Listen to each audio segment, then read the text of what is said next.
যেখানে আপনি জনপ্রতিনিধি হয়েছিলেন, যখন পুলিশ প্রশাসনকে দিয়ে আপনি মিথ্যা মামলা করালেন, বিডিও অফিস ভাঙচুর হয়, সেখানে আপনার পঞ্চায়েত সমিতির মেম্বার ওখানে উপস্থিত ছিল এবং সেই পঞ্চায়েত সমিতির মেম্বার সেখানে পুলিশ তখন আটকায়, আপনার পঞ্চায়েত সমিতি মেম্বার সেখানে বলছে জনগণকে পিটিয়ে সোজা করে দাও, জেলের উপরে লাঠিচার্জ করো। এই কথাটা তো আপনার পঞ্চায়েত সমিতি মেম্বার বলেছিল। সেই পঞ্চায়েত সমিতি মেম্বার করে লাঠিচার্জ হয়েছিল। সেই লাঠিচার্জের পরে মানুষ তার আবেগে তখন এই ঘটনা ঘটে।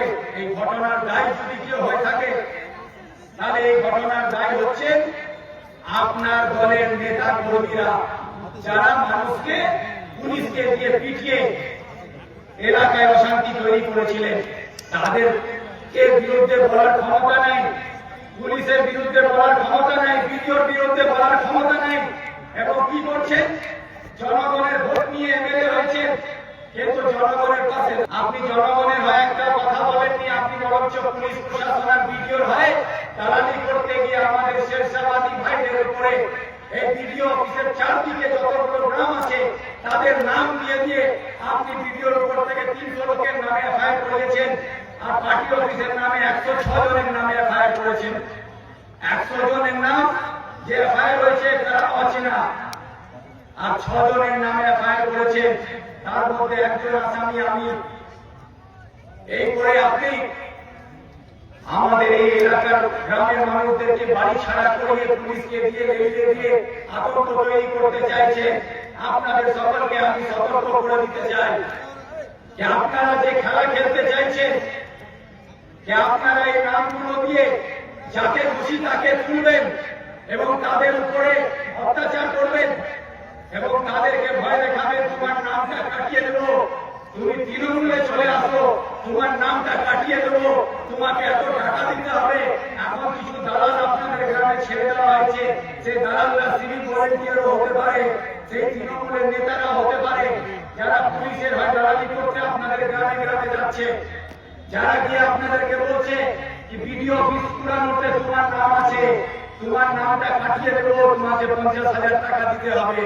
তোমার নাম পার্টি অফিস ভাঙার জন্য আছে, তোমাকে 50,000 টাকা দিতে হবে, তোমার নাম কাটিয়ে দেবো। এই খেলাটা টাকা তোলার কাজ তৃণমূলের বিধায়ক, তৃণমূলের নেতা এবং তৃণমূলের পুলিশ মিলে আপনাদেরকে লুটার কাজ করছে। তাই আপনারা ভয় পাবেন না কোন দালালকে একটা টাকা। আমি এখানে দাঁড়িয়ে বলছি পুলিশকে যে আপনার 400 জন আসামি আছে, আপনি তালিকা তৈরি করে সেই তালিকাটা দিন, কোন গ্রাম থেকে কাদেরকে আপনারা আসামি করেছেন সেই তালিকা আমাদের হাতে দিন।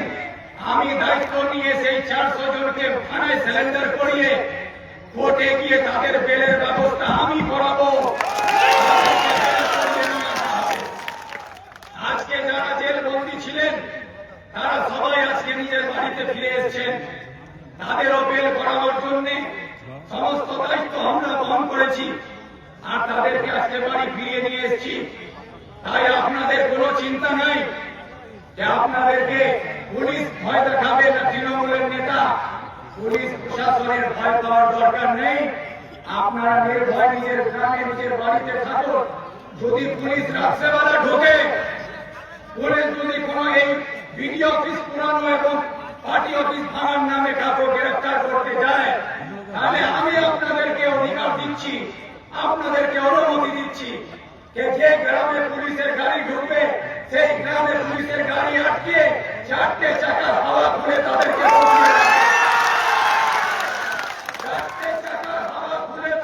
বসিয়ে রাখবে।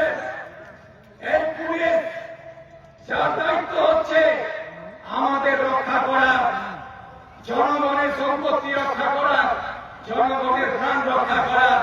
এরা এখানে এসছে তৃণমূল দলকে রক্ষা করতে, এরা এসছে তৃণমূলের দালালি করতে। আমরা দালালি আর তৃণমূল দলের রক্ষা করা পুলিশের আমাদের প্রয়োজন নয়। আমরা চাই জনগণের পুলিশ, জনগণের অধিকার রক্ষা করবে সেই পুলিশ আমরা চাই। তাই আপনারা আমার কথা ভালো করে শুনে রাখবেন এবং পুলিশও আমার কথা শুনছে। আর পাশাপাশি বলি এই বিধানসভার বিধায়ক আমাদেরকে কথা দিয়েছিলেন যে আমাকে যদি জিতিয়ে দাও আমি কলেজ করে দেবো। এই কলেজ করার কথা বলেছিলেন। আজ 5 বছর পূরণ হয়ে গেল, কোন কলেজ হয়নি। বরঞ্চ আমাদের রাজ্যে যতগুলো সরকারি স্কুল ছিল সেই স্কুল আস্তে আস্তে বন্ধ হচ্ছে। 8,209টা সরকারি স্কুল বন্ধ হয়ে গেছে। 25,000 স্কুলে তারা পড়ার মুখে আছে যে 2026-27 সালে পশ্চিমবাংলায় আরো 25,000 স্কুল বন্ধ হতে চলেছে।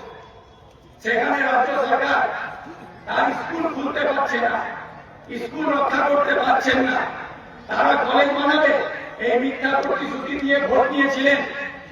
আজকে কলেজের কোনো নাম শোনা পাওয়া যাচ্ছে না। কিন্তু জমি দখল করার জন্য আপনারা শুনেছেন গল্প করে গোলাম রব্বানী কিভাবে বলেছিলেন নিজের বাবার নাম ব্যবহার করে কি বিপরীতে ইমাদউদ্দিন কলেজ করছেন। আজ অব্দি ইমাদউদ্দিন সাহেবের নামে কোন কলেজ হল না। ইমাদউদ্দিন নাম তাকে ব্যবহার করে তার ভাইদের সম্পত্তি রব্বানী দখল করল। তার বাবার নামকে ব্যবহার করে ভাইদের সম্পত্তি কলেজের নাম করে রব্বানী দখল নিতে গেল। সেখানে প্রতিবাদ হলো, আজ অব্দি কলেজ হল না। সেখানে গল্প করে এর জমি থেকে চাষিদেরকে উচ্ছেদ করে সেই জমিগুলো দখল নেওয়া হলো। আবার যারা জমিতে থাকতো তাদেরকে এই জমি বিক্রি করে তাদের কাছ থেকে টাকা আদায় করা হচ্ছে। সেই খেলাটা আমাদের এখানে কলেজের নাম করে আমাদের বিজুলিয়াতে সরকারি বেশ জমিকে দখল নিতে গেল। এই তৃণমূলের পুলিশ প্রশাসন, বিডিও, এসডিও এবং মন্ত্রী নিজে এসেছিলেন, বিধানসভা বিধায়ক নিজে ছিলেন। তারা গিয়ে ওখানে গরিব মানুষদেরকে উচ্ছেদ করে দিলেন। যাদের কাছে 10 কাঠা জমি নাই তারাই ওই জমির উপরে ঘর বাড়ি করেছিল, তারাই সেই জমির উপরে চাষ করে খাচ্ছিল। তাদেরকে জমি থেকে উচ্ছেদ করে সেই জমিটা দখল নিল, একটা বোর্ড লাগিয়ে দিল এই জমিটা সরকারের জমি বলে দখল করা হলো। আমি তখনই বলেছিলাম এখানে কোনো কলেজ হবে না। আমি তখন চাকুলিয়াতে ছিলাম।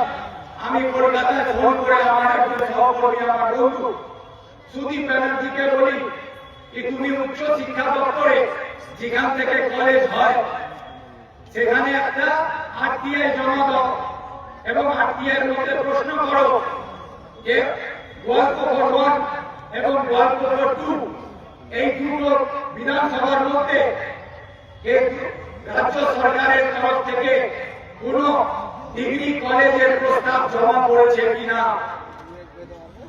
ওর দুঃখের সঙ্গে বলতে হয়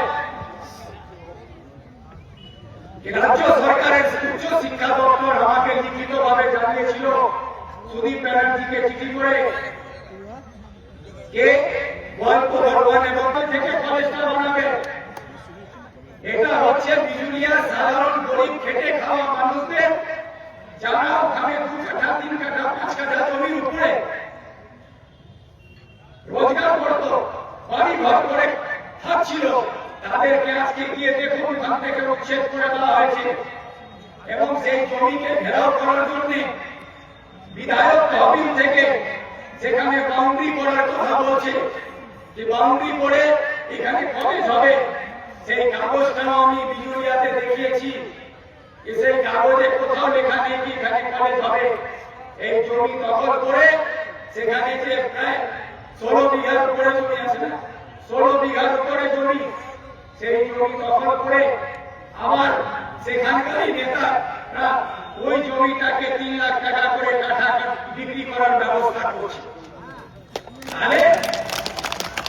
তাই আমি বলে দিতে চাই এই মানুষকে এইভাবে হয়রান করে গরিব মানুষকে লুটে আপনারা যদি মনে করেন বেঁচে যাবেন তাহলে জেনে রাখুন আপনার হাত হয়তো পুলিশ আটকাতে পারবে না, আপনার হাত হয়তো এখানকার ভিডিও আটকাতে পারবে না, আপনার অত্যাচারের হাত এই সরকার আটকাতে পারবে না, কিন্তু আপনার এই অত্যাচারের হাত ভেঙে দেওয়ার ক্ষমতা কংগ্রেসের আছে। আপনার হাত ভেঙে দেবে, ভেঙে দেবে, এটা জেনে রাখুন। আজকে আপনারা দেখেছেন একজন এখানে আছে যে বলেছিল ভিক্টরপুর হরিদাস ভিক্টর কোন হরিদাস পাল, সেই আমার পরিয়ালের মা, তার ছেলেকে এখান থেকে পুলিশ তুলে নিয়ে চলে যায় কর্ণাটকের ব্যাঙ্গালোরের জেলে বন্ধ করে রেখে দেয়।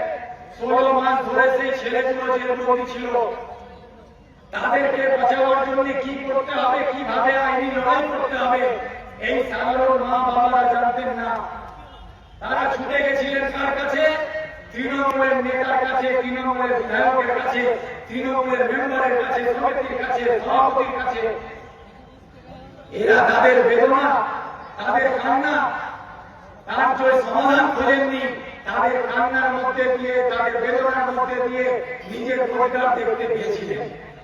কে এই মাকে মুখে খাওয়ার ব্যবস্থা করা যাবে, এবং তাদের কাছ থেকে 7.5 লাখ টাকা তারা এই বিডিও অফিসের যে ওখানে গেস্ট হাউস আছে, সেই বিডিও অফিসের গেস্ট হাউসে বসে টাকা গুনে গুনে এই গরিব মাগুলো নিজের বাড়ি, ভিটা বাড়ি বিক্রি করে, সুদের পয়সা, গরু ছাগল বিক্রি করে, তাদের জমি বন্ধক রেখে সেই 7.5 লাখ টাকা গুনে গুনে এখানে ওরা দিয়েছিল।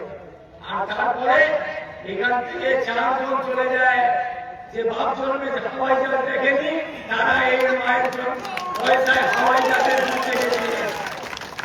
যে হাওয়াই জাহাজে ঘুরে আসলেন, ব্যাঙ্গালোরে গিয়ে খাওয়া দাওয়া করলেন, সেখানে ভালো করে ঘুরে খাওয়া দাওয়া করে বউ বাচ্চার জন্য জামা কাপড় কিনে ওখান থেকে চলে আসলেন, বললেন তোমাদের কাজ হয়ে গেছে। যখন বের হওয়ার, বের হয়েছে। তারপরে ওই মা, এই যে মা দাঁড়িয়ে গেল, সেই হচ্ছে সেই মা যে এখানে দাঁড়িয়ে আছে।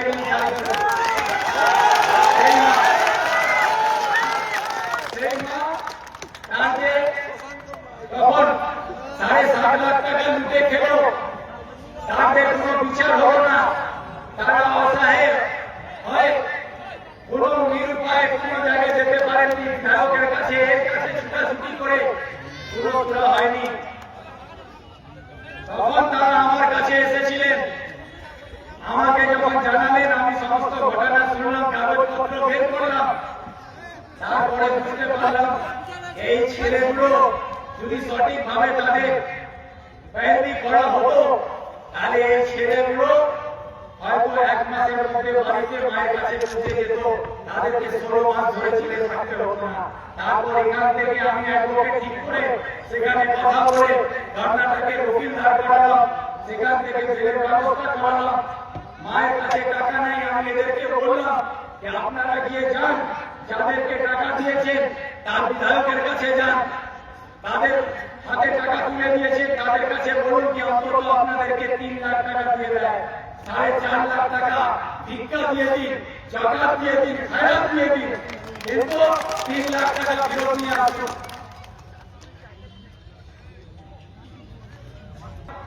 এবং সেই 3 লাখ টাকা দিয়ে আপনার ছেলেকে ফিরিয়ে আনার ব্যবস্থা আমি করব।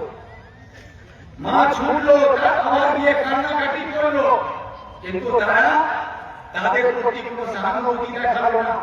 উল্টো তাকে দাঁড়িয়ে দেওয়া হলো এবং বলা হলো কি ভিক্টর কোন হরিদাস পাল যে এখান থেকে বের করিয়ে দেবে। ভাই, আমি হরিদাস পাল না কি পাল ওটা আমি জানি না, কিন্তু মায়ের বেদনার সঙ্গে তোমরা ছলনা করেছিলে, তার জন্য এই মায়ের পাশে দাঁড়িয়ে মায়ের ছেলেকে তার কোলে ফিরিয়ে দেওয়ার লড়াই করার জন্য আমি তোমার এবং কর্ণাটকে গিয়ে সেখানে বেল হলো, তাদেরকে জেল থেকে ছাড়িয়ে তার মায়ের কোলে তার সন্তানকে ফিরিয়ে দিয়েছিলাম। তার নাম হচ্ছে সাধন, আর আরেকজনের নাম হচ্ছে সুশান্ত। এই দুজনকে বাড়ি ফিরিয়ে দেওয়া হলো। এই কাজটা এই বিধানসভার আমাদের বিধায়ক সাহেব বা ওই আমাদের বিধায়ক আরবিন আজাদ সাহেব ওনারা পারবেন না।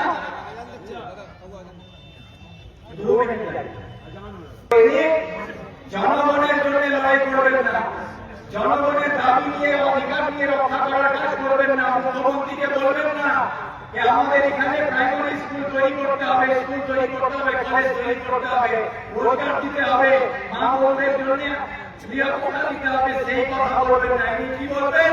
আমাকে আপনার আশীর্বাদ চাই, আমাকে আশীর্বাদ চাই। মুখ্যমন্ত্রী বলছে এই তো সস্তার পার্টি আছে, এই তো সস্তার পার্টি আছে, তো সস্তার পার্টি একে আশীর্বাদ দিল। হ্যাঁ, তোমার উপরে আমার আশীর্বাদ আছে, কিন্তু তুমি আশীর্বাদ নিয়ে থাকো, তুমি আর নতুন প্রাইমারি স্কুল পাবে না। তুমি আশীর্বাদ নিয়ে থাকো, তুমি কোনো আঙ্গনবাড়ি সেন্টার পাবে না, তুমি হসপিটালে ডাক্তার পাবে না, তুমি হসপিটালে সিজার পাবে না, তোমার এখানে কলেজ হবে না, রাস্তাঘাট হবে না, উন্নয়ন হবে না। কেন? তুমি তো চাইছো আশীর্বাদ। এবার আপনাদেরকে